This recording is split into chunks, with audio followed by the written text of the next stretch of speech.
So on my calculator, I'm going to press y equals, and then I want to do lots of sets of parentheses. So let me show you on the paper first, right? Because I'm going to need a set of parentheses here and here so that my calculator doesn't get confused.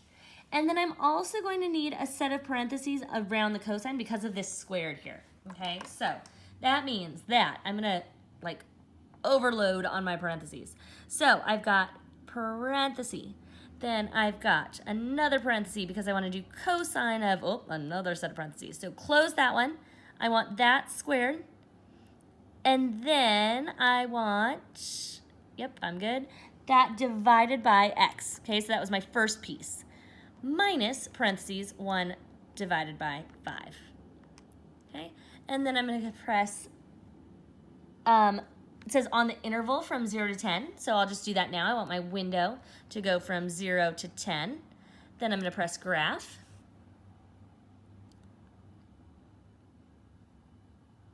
Okay, and it's really hard for me to see a picture here, right? It's all happening right around here. So I'm actually gonna change my y values. So I'm gonna go back to my windows, and I'm gonna say it looked like I only need to see from like -3 to 3. Let's see if that gives us a better picture.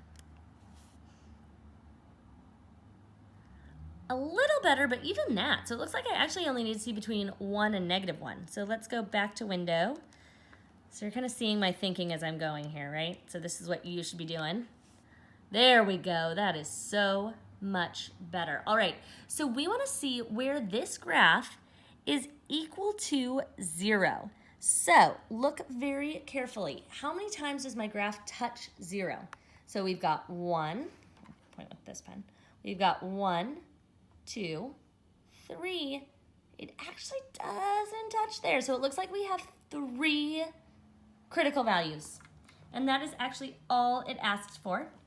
And it is an open interval, so I don't include the endpoints, right? So I have 3 critical values here. Because, and I can draw this, if you want to draw this on your notes here, right? It went like this, and like this, and like this, and then it kind of goes like this, right? So we have 1 here, and 1 here, and 1 here. Because we wanted it where it equals 0, that's that output of 0, right? So this one, it is a little confusing because we aren't actually looking for maximum minimums because we're already given the derivative. We're not given the graph of the original. So when we're given the graph of the derivative, I'm looking to see where those equal 0. On to number 3, this is not a calculator one, so we want to find the absolute extrema values on this. So I've got division. What do I need to use? The quotient rule, quotient rule, quotient rule. Okay, so low to high minus high to low over low to low. I'll write this out for us here. We've got, am I in the window? Yes. F of x equals 9 over x squared minus 3 over x cubed. So I could use the quotient rule or I could simplify. Actually, looking at this now, I think it's going to be easier to simplify. So let's do that. So distribute your 9. We've got 9x squared minus 27 all over x cubed. Because I only have 1 term in the denominator, I can split this into 2 fractions. So I've got 9x squared over x cubed minus 27 over x cubed. And then I can rewrite that using exponent rules. So this cancels out, and we've got 1x here. And then it's in the denominator, so I'm going to say 9x to the negative 1 minus 27x to the negative 3. Okay.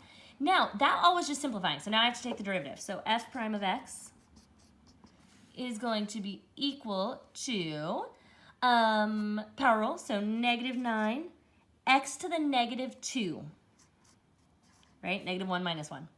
Then negative 3 times negative 27, so we've got 3 times 20 is 60, and then 3 times 7 is 21, so it'd be 81. So plus 81, x to the negative 4th, okay? Now, we want to figure out where that is equal to 0. So I'm going to slide that up here, erase this from our last problem.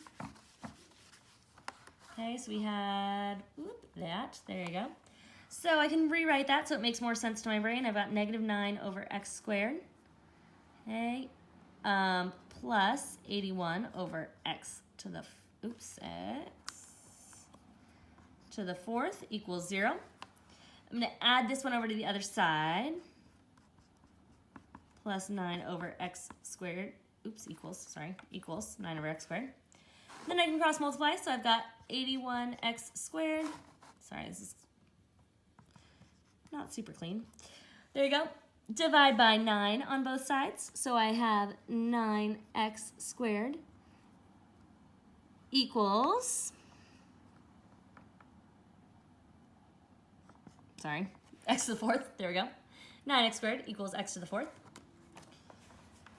Then I will get that equal to 0. So we've got 9x minus x to the 4th equals 0. Factor out an x squared, and we get 9 minus x squared equals 0. X squared equals 0. Set them both separately equal to 0. X equals 0 there. And then 9 equals x squared, add it over. Take the square root, and x equals 3 and negative 3. Okay. We also just did that really fast. So double check, pause, go back, make sure that you know how to do all of that. That's all our algebra work here. Okay. So I got x equals 0, x equals 3, and x equals negative 3. Okay. So I'm going to start making my chart over here for x and y. And remember, I want my endpoints. I was given an interval here, right? So I want -4 and -1 are my endpoints. Then I also want my critical points over here. So I want 0, 3, and -3. And then I also want where it's undefined. So think back to here, my derivative, this here, right? If either of these are 0, it's going to be undefined. Okay, but we already have 0, so we've got that accounted for. So now we have to plug all of those things in. It's not a calculator problem, so I've got to do this on my own. Here we go. We are going to erase this. Okay, so we want to test out -4. My original, remember I plug it into the original, was 9 times x squared minus 3 over x cubed. So if I plug in -4, I would have, let me see that, there we go. I would have 9 times -4 squared, which would be 16 minus 3, over -4 cubed would be -64. So I would have 9 times 13 over -64. It's not a calculator question, so you got to do this on your own. 9 times 13, 9 times 10, right? I'm going to split this up into 10 and 3. 9 times 10 is 90. 9 times 3 is 27. So it would be 117 over -64. Those are not divisible by 2, not divisible by 3. So that would be our answer. Yuck. Okay. Notice I moved the negatives to the top, just grammatically speaking. That's more correct. -1, that's going to be easier for me to plug in. I have got 9 times 1, so 1 minus 3 is -2, so I'd have -18 divided by -1, which gives me 18. Plugging in 0, I'd have 9 times -3 is -27 divided by 0, so that would be undefined. Plugging in 3, I would have 9 minus 3 is 6. 9 times 6 is 54. Over 3 cubed is 27. And that is 2, right? 54 divided by 27. And then -3, I would still have 54 up here, right? 9 times 6 still. But down here I would have -27. So then this would be -2. Woo! Okay, this is going to be a little bit less than 2, right? Because 60 times 2 would be 120, so it's going to be a little bit less than 2, so probably like -1 point something. -1 point something, okay? All right, so now we wanted the absolute max and the absolute min. So the absolute max is here, and my absolute minimum would be here. So my min would be happening at -2, and my minimum would be -2. My minimum y value. It's happening at -3, but the minimum is -2. And then my maximum is happening at -1, and that maximum would be 18. Woo, all right, this is a long note card, fully involved. Go make sure that you've got all of that written down.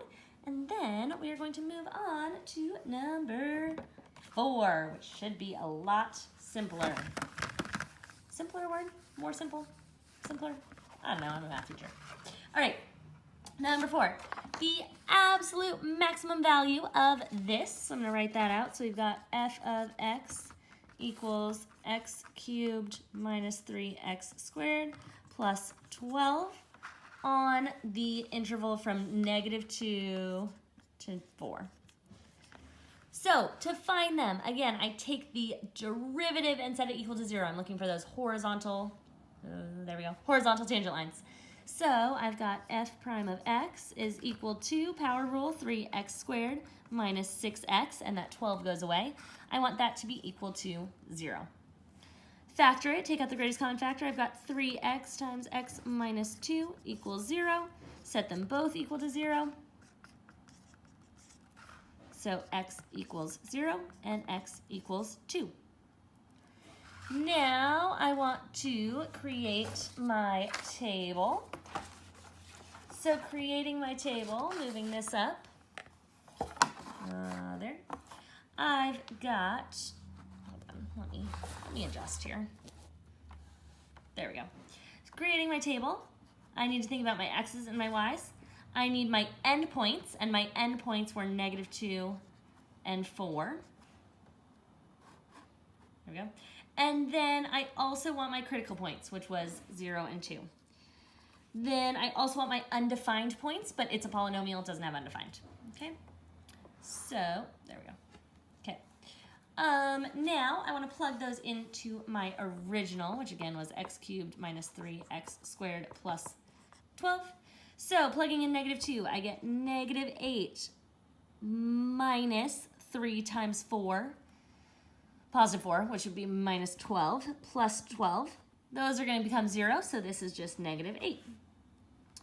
Plugging in 4, I want 4 times 4 times 4, which is 64, minus 3 times 16, which is 30 plus 18, 48. There we go. Plus 12. 64 minus 48 plus 12. I would do 64 plus 12 first to get 76. No, that doesn't really help me. 64 minus 48. Do it out this way to make sure we've got it. If you can do it in your head, that is awesome. 14 minus 8 is 16. There you go. 16 plus 12. So we would get 28. Plugging in 0, I would get 0, 0, and 12. Plugging in 2, I would get positive 8 this time. So I would have, moving down here, I would have 8. Then I would have minus 3 times 4, so minus 12, and then plus 12. So those will go away, so this would be positive 8. All right, there are my options. Look for your absolute minimum and your absolute maximum. Absolute maximum is going to be your highest number here. This is your max. And absolute minimum will be there. Woo! There you go. All right, we have successfully completed another note card. This one was much longer, but that's okay. We made it through. Go ahead now and do your quiz, and I will see you tomorrow.